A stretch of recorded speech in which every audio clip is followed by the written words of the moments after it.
Hola, soy Jesús Mendoza y este es mi examen argumentativo.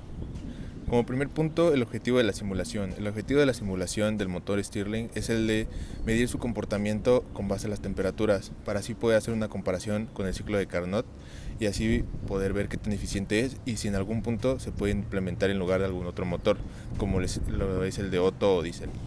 Una vez que tengamos las temperaturas de este motor, podemos medir las eficiencias que puede tener y así hacer una comparación de un dato experimental con el esperado en el ciclo de Carnot.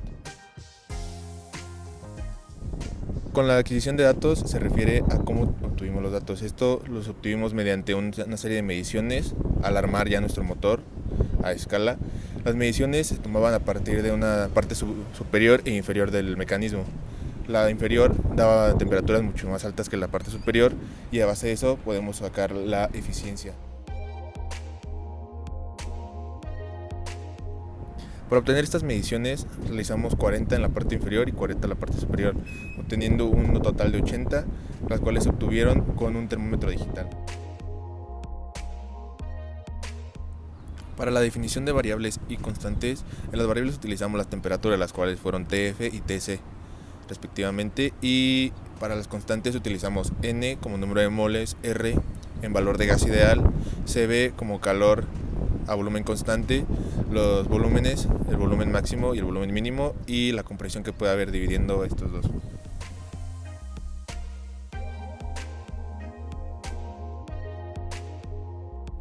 Para la implementación del modelo físico-matemático se necesitó una relación entre cómo trabajaba de manera matemática y física. Para la forma matemática, lo que nos permitiera obtener el área del ciclo de Carnot, esta área en física aquí se representa como el trabajo realizado por el motor.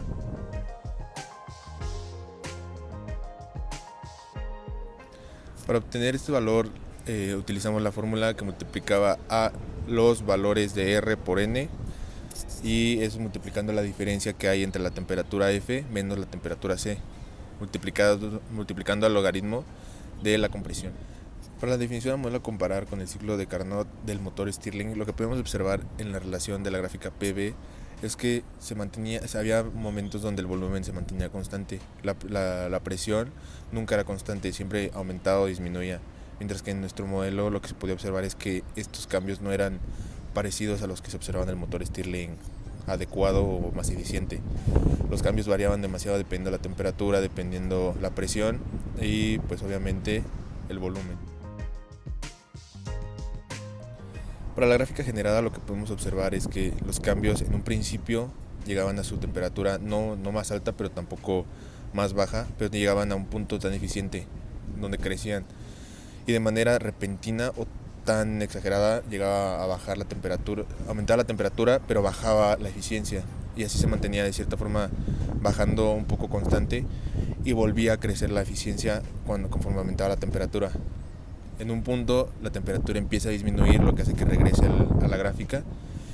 y al momento de regresar se mantiene una eficiencia un tanto constante pero no llega a compararse con la eficiencia máxima que en algún punto se mostró.